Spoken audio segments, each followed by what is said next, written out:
मोहिनी एकादशी व्रत बैसाख मास के शुक्ल पक्ष की एक बहुत ही प्रभावशाली एकादशी है। वर्ष 2026 में मोहिनी एकादशी का व्रत सोमवार अर्थात 27 अप्रैल को रखा जाएगा। ये बहुत ही इम्पोर्टेंट है। ऐसी मान्यता है कि इसी दिन भगवान विष्णु ने मोहिनी का रूप धारण किया था, जो उनका एकमात्र स्त्री अवतार था।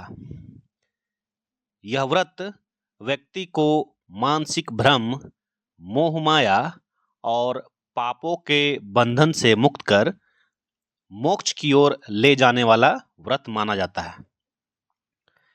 इसके लिए तिथि और शुभ मुहूर्त क्या है? इस वर्ष 2026 में अप्रैल महीने में इसका शुभ मुहूर्त है, बैसाख महीने में। पंचांग के अनुसार एकादशी तिथि प्रारंभ 26 अप्रैल को हो रही है और समय है इसका 6:06 से।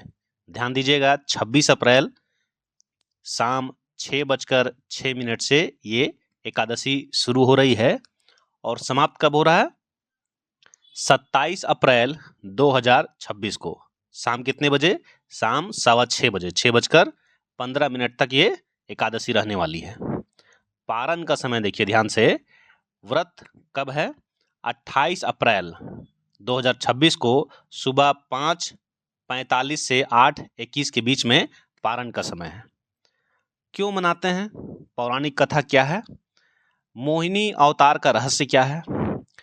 इस एकादशी का सीधा संबंध समुद्र मंथन से है। आपने समुद्र मंथन का कहानी सुना होगा।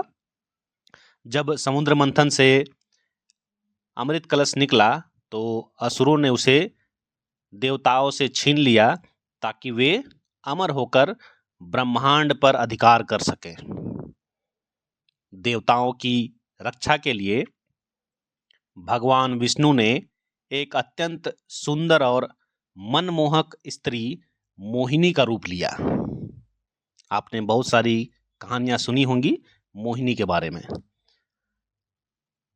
असुर मोहिनी के सौंदर्य और मायाजाल में इतने मोहित हो गए कि उन्होंने अमृत का कलश उसे सौंप दिया। उसे बांटने के लिए असुरों ने सौंप दिया।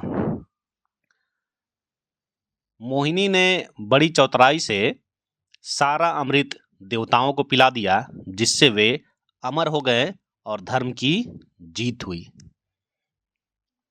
इसीलिए ये व्रत किया जाता है। व्रत के लाभ और नियम क्या हैं?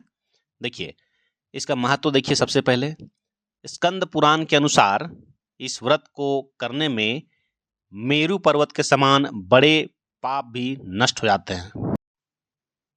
साधक को शांति एवं समृद्धि प्राप्त होती है। पूजा की विधि क्या है? सुबह जल्दी उठकर स्नान करें, पीले वस्त्र पहने और भगवान विष्णु की मूर्ति के सामने घी का दीपक जलाएं। पूजा में तुलसी और दाल, जैसे चना और मूंग के दाल होते हैं, उनको चढ़ाना है, फल चढ़ाना है और मेवे अर्पित करना है। और सबसे इम्पोर्टेंट बात, इसमें सावधानी क्या बरतनी है, सबसे इम्पोर्टेंट बात, नहीं तो पूरा पूजा आपका खराब हो जाएगा।